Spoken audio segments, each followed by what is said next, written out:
Okay, so this flexible Milwaukee scraper, the only problem is that it's so thin, the teeth that actually hold these blades in place are too long, and it doesn't quite get pinched down by that spacer or the washer and the bolt.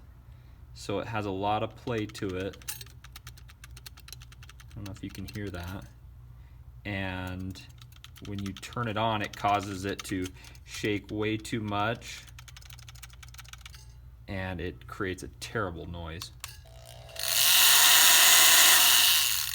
Yeah, so definitely not compatible, at least with probably the cheaper models of oscillating multi-tools. But it's a cool concept.